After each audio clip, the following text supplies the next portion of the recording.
Well, hello and welcome everyone back for another edition of Social Media Myths Busted. I'm Laura Rubenstein and I am so thrilled to be here again with you. And especially because I have the wonderful Samantha Hartley here. Hi, thank you. Thank you for being here. So, Samantha, let's jump in. Tell us about you and what's your vision? Oh, my vision. Oh my gosh. Well, about me, I am founder and president of Enlightened Marketing, and I've been doing that for going on 14 years.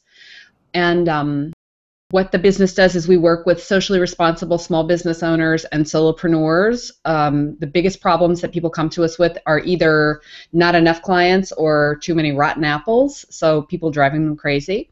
And we help them to create what we call jaw-dropping client-getting messages so that they attract only perfect clients. They're able to raise their prices because they can express their value better. They start to make more money and become more joyful business owners. And that is really the encapsulation of my vision, is to help people who are here to deliver their gifts and talents in the world through the medium of business. You know, they've chosen to start a business. I want to help them to do that more easily and to work exclusively with perfect clients. And we are always trying to expand our reach, working to expand our reach and work with more people on getting their gifts and talents out there. Well, then I must assume that social media has played a part in expanding reach. And tell us about your journey with social media. Oh, well, I don't even remember what was the very beginning. I mean, social media has such a broad definition, but I probably for attention span reasons was most attracted early on to Twitter. And I loved, what I really loved was the immediacy of getting news from Twitter. And I first got kind of involved in it around, it was probably the 2008 elections. And it was just so immediate and so kind of addictive to kind of watch things just flowing up your Twitter feed on those kind of things. And I really liked it then. I just like the, quick bites, being able to kind of bop around and see things, check in, check out. And I love being creative within a very strict structure. So the idea of 140 characters was always compelling to me. And I actually have kind of an interesting first Facebook experience. When I first got on Facebook, I was like not really sure like what this was all about. And my avatar was a picture of my dog, and it still is on Skype for privacy reasons, because Skype is a little too. I'm not quite as confident with the privacy settings on Skype, let's say, but I had a picture of my dog up there, and Mari Smith reached out to me on Facebook and friended me, and then she's known as like the Pied Piper of Facebook, and she's a big social media maven, and I believe I knew who she was at the time, but I was like, oh wow, how cool. So she and I had a conversation a little while after that by Skype, and she said, why is your avatar your dog? And like all these people, it's so confusing to me why they avatar is their dog. It's called Facebook for a reason. And that always stuck out to me. And I thought, okay. And it also gave me a big insight into just one of the best parts of social media, which is seeing the people who are in this big, huge, nameless, faceless, potentially, I mean, name full, but potentially faceless community, in person. And that, it's just like you and I talking right now. You're in San Diego, I'm on Martha's Vineyard, and I feel like I'm sitting with you. And afterwards, when I recall this, I will feel as if we were in the same room. And that kind of connection, to me, is amazing. And it's what the potential of social media has, I think, for all of us, is just this sense of real-time, even though it isn't, real-time communication with people who may be zillions of miles away. Yeah, I love the real-time communication. I love the level playing field it brings. How has social media helped your success?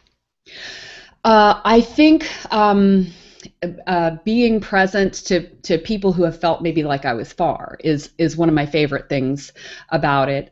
Being able to connect to more people, and the idea of perfect clients is really founded on the idea of like attracts like, which is part of the law of attraction. So we tend to be with people who are like us, and I think the internet has made that ever more the case. Like, I don't have to see news I don't agree with. I don't have to see websites I don't want to see. I mean, I can really filter my experience so that I just see things that I want to see.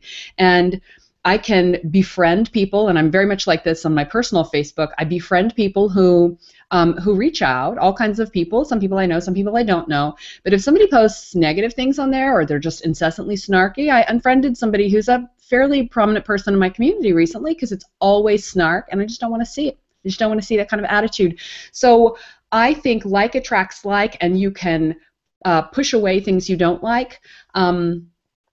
On social media, and as far as our business, it means I've been able to, through kind of being myself, draw more people who are like me and like our brand to us, and through our perfect clients and our social media subscribers and friends and followers, it creates a very like-minded community. Is there a particular tactic you use? You said like by being yourself. How do you be yourself, and how do you attract that you use on social media? I mean, I try. I wouldn't say that it's necessarily, I don't consider it an area of expertise to me. It isn't like one of those intuitive second languages. I mean, I have seen people get on social media, and my friends and clients, and they just speak the language of it. It's very easy for them. And I think a couple of things create barriers for me. I'm a super private person, so there is an integrity between them, but when I'm in public, I'm in public, and when I'm in private, I am in private. And so it's a little bit hard for me to share personal things. I feel like I don't have a need for everybody to know that, but I have noticed how much it has brought me closer to people for me to do that. So that's an example of a thing I might share with my clients who say, nobody cares what I ate for breakfast. And I'm like, well, that's not what we're going to share, because you're right. But people do care about things that happen to you and thoughts you have and things that interest you, and stuff like that. And it's been very fun for me because personally I like to to joke around and make what I hope are sometimes witty observations and things like that. And my friends and my community enjoy that, and that's the thing that I've tried to bring to social media. And that kind of being yourself has been the big thing that I've done. Strategically, if we're really going to talk about business, I would say that acting in alignment with my brand, so ensuring that I'm, especially on our business pages, they are in alignment with what our brand stands for, and that is educating our clients about the topics that we teach them about, so messaging, client attraction, building a sustainable business. Our posts are in alignment with that. Positivity. We just don't do negative stuff. I don't do snark. Personally, I think snark can be hilarious, but it's not what my brand is about. So on our business pages, you won't see that. So a lot of acting in alignment with what our brand is about, even when I might want to share something different, but that's, I think that kind of strategically is very important. The other thing we try to do strategically is tell stories that are inspiring or engaging, and get our community to share their stories too. I love it. It's just there's so many ways to go about social media, but there's really one truth that I keep hearing over and over again, and it's the authenticity. From your personal page to your business brand, you are one person, and yet you have different focuses on the different pages. But there's a central theme, and that's what keeps people attracting to you. I love, love, love that. So what is authenticity? Because I always define this for my clients, because I think it can be the kind of thing that is like, when you say that, what do you really mean? Because it also kind of tends to become a buzzword. And so I would say it means being real. What is being real? It means that, thought, word, deed, alignment. So if I say it's about positivity, then there can't be negative images on my page. I can't, say, wow, Southwest Airlines customer service really just, screwed us over and we're really mad about it. Well, okay, well so I might feel that, and I don't need to express that in that moment. And so it can take some, we would call it message discipline in a really big business, but in small business, we can have message discipline too, which is like, think before you type, or think before you hit send, for goodness sake. And there is an authenticity in that. It's being intentional instead of accidental, or leaking oopsie messages and things that I might regret and have to delete later. I agree. I love that. Think before you type, and feel before you type. Right. And really feel the results of what you think you're going to do, and being intentional. Yeah. And I love this thought, word, deed alignment. Is that what you said? Yeah, yeah. Uh-huh. And make sure the thought, it's like, are your actions in Walk the alignment talk. with, Yep. yeah, with what you say? Yeah. So so feel and then think, are Mm-hmm. my feelings that I want to express in alignment with what I say I'm all about? Yeah. And, what it is to be a human being is really to be, all kinds of things. It's out of Yeah. alignment so much, but I like social media for the ability to bring us back to where we say we want to be most of the time. Yeah, definitely. And I think it can seem a little too calculated to do that kind of thing, but that can become a habit. And I've seen, and this is what I love about social media. I've seen this great graphic about it that I can't quite. I don't know it by heart yet, but it's like. I think it was an acronym of think, like, will this help somebody? Will it grow? You might know the one that I'm referring to. I can't remember how it goes, but I feel like it's just kind of like being a compassionate person. Like, think about how this will sound. And one of, to me, the classic examples of this is when somebody comes on social media to complain about a client. And I feel like, well, I sure hope they're not on uh, Facebook with you, because I just think it's incredibly inappropriate. If I have an annoying experience with a client, then I think the best thing that I can do with that, first of all, is be honest with the client and really work that out and work that out with my team. And then you can get some distance from it so that you can write about it with objectivity and say, here's a situation. Wow, this was a really hard situation we went through. Here's what the learning was. And I would hope that I would be able to write that in a way that if the client did read it, that they would say, oh, that's a fair depiction. Yes, I learned from that too. Or, oh, wow, I really understand how that affected Samantha and her team, or something like that, rather than my client, blah, blah, blah. And I really am bothered when I see those kind of things happening, because I feel like it doesn't make me want to work with you. Let's just say that. Yeah, and it also says to people, if this person is saying this about one person, they'll probably say it about other people. I know. So you really are watch what you say and how you act, because you're telling a whole story here by your actions and what you say. So Exactly. are there any stories in particular that come to mind, either in that vein or that you have about social media and how it impacted your business positively? I just have a million positive stories. From the very, very beginning, we were having people find us and write what we call love notes, fan mail, love notes, things like that. And so it's so nice to just have somebody say, oh, Samantha, blah, blah, blah. Just nice connections with, again, I mean, they're names to us because they might be on a receipt, or they might be in one of our programs, or I might have heard them on a call. But I love to be able to click over to their page and like, oh, look, wow, that's our kids, and oh, they go vac. I love to see those, get those insights into their lives. So I've had that kind of personal reward from every single social media platform I've been on, whether it's Twitter or Pinterest or Facebook or LinkedIn, anything. Um, and the business side of that, I mean, in the very early days, somebody on Facebook who's a very, very big business, they said, hey, let's just do a, brag on yourself, or self-promotion Saturday, post a link to one of your programs and say something about it. And I was like, oh my gosh, how cool of him. Do. And I posted mine. Sales, sales, sales, sales, sales. In another window in my Gmail, here come all these sales coming in. And I thought, Awesome. well, that was easy. So that kind of showed me people are on the ball. They're paying attention. They're searching with intention. That guy also talk about halo effect. So here's somebody who, if he says, take a look at what people who follow me are doing, then that really works.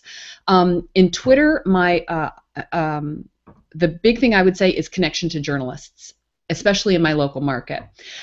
So when I've been invited to do interviews, whether TV or newspaper or whatever conventional media there is, it's been usually somebody who I could tell that they contacted me after they saw something that I had posted or my team had posted on Twitter.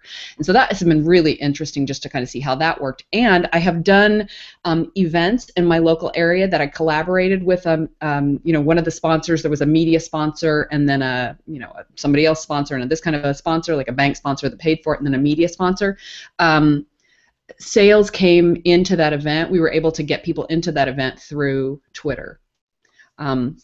So that has been really interesting in terms of like what kind of stuff works through Twitter. I do have colleagues who are doing a lot of ads and kind of the equivalent of sponsored posts on Twitter right now, and that's working really well for them. I haven't done that yet, but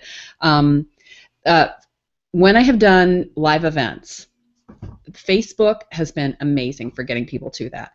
And again, it's been this like attracts like community piece of me inviting my community, especially that local community. I mean, boy, I don't know if you have this too, but our local friends are like rabid about like supporting you and the stuff that you're doing.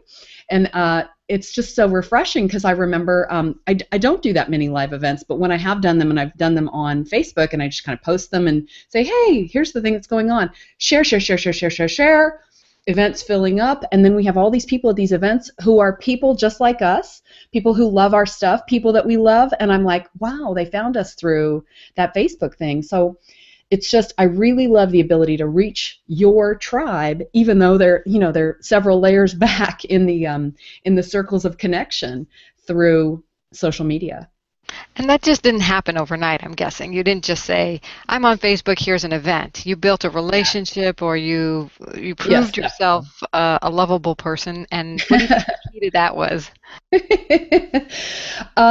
I think a lot of it is being connected to the right people in my community too. I think it's easy to have a certain reputation online, but then you notice, but nobody in their actual real community knows them. So do they really exist as a person who goes out and like goes to the grocery store or something like that? I think some people maybe like have an online following, but I'm anonymous in my town. And I'm very big on balancing online and offline marketing because I think it's really important to have a presence in your community. I love supporting the local business community. I love getting involved in nonprofits and charitable causes in my community and just learning the news and things like that. And so that physical presence, I think, was really important. And again, like who I'm friends with in that community and who people in my community can see are connected to me, I'm sure there's a few of like, those kind of moments. And that works online as well. I'm sure when they're like, Samantha's connected to those people online, then in my little town where they know me just as, who they think I am, and we're all down here in our little town, then there's the kind of same factor. So, but it wouldn't work if I didn't have that kind of core authenticity of like, I don't try to be something I'm not in my hometown, and I don't try to be something I'm not online. Because I just feel like somebody could do that, but I'm just not that good a liar. I think those kind of things will catch up on you. Those con artists who eventually get caught because they just get trapped in all the lies. And I think it's it's not quite that complicated, but I really feel like it's just simpler to just be yourself at home and be yourself online. I like the simple approach. What do you think are some myths that people or misconceptions that people buy into that really prevent them from getting any traction on social media? My number one client's fear is of a PR crisis. Like they don't control it, and they can't imagine. We can't do a blog because what if there was comments what if there were negative comments? We can't be on social media because they've seen some insane Twitter flame war or something like that, and they think, oh my God, if something happened to that, we totally would lose it.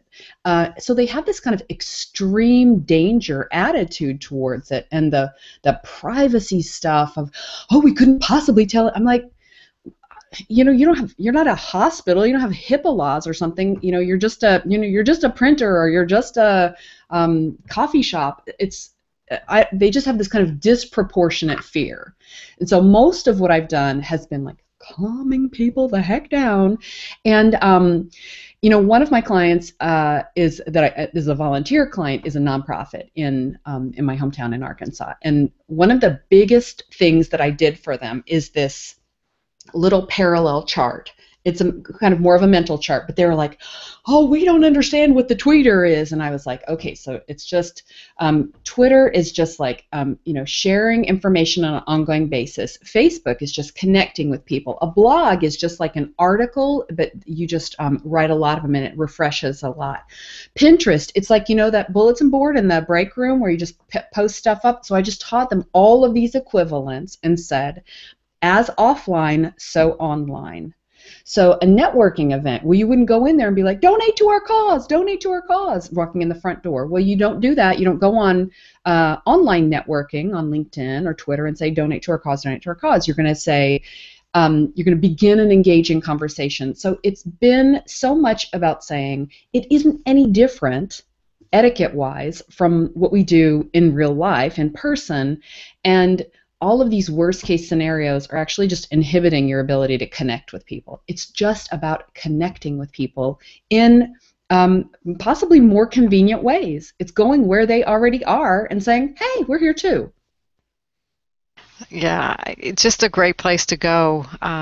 Yeah, I love your as offline, so online. It's beautiful. And the other thing is, like you said earlier, you got to take at some point your relationships online, offline, whether it's at an event or they're going to pick up the phone or they're going to work with you in a group type of situation. Was there anything you had to personally get over in order to get social media working for you? Well, as I said, I'm kind of a hermit. So when I'm not working, I didn't want to have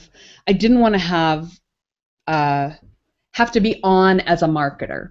But what I realized was I'm not doing anything personally that isn't in alignment with who I really am. I just didn't feel like saying to people, I'm researching recipes over here, or I want to know, I want to find ways to do my gardening. And I just felt like at the end of the day, oh, I don't care if somebody finds out about that. I don't have any dark secrets that I wasn't willing to share. And I'm obsessed with animals, and so people might, the things I had to get over were, what if somebody finds out about the real me, which I think is what everybody has. Like, what if I'm exposed as who I really am? Would that be okay? And I felt like, yeah, sure. It would be just fine. Again, no deep dark secrets, but just like, but okay. So it was kind of a cultural just belief system you had that didn't really pan out when you looked at it. It just didn't, and I think it was those same fears that I said the nonprofit had, that I was like, but, and I think all of us just have those. What if somebody ... Well, what if they do? I'm working on a blog post right now. Will I alienate people if I? So I've had people who come up to me and say, I want to bring my Christian faith forward in my business. Will I alienate people if I do that? Yes, you will, but if you have to do it, you should do it. If I have to, I mean feel called, you should do it. Oh, what if people find out I'm married to someone of the same gender?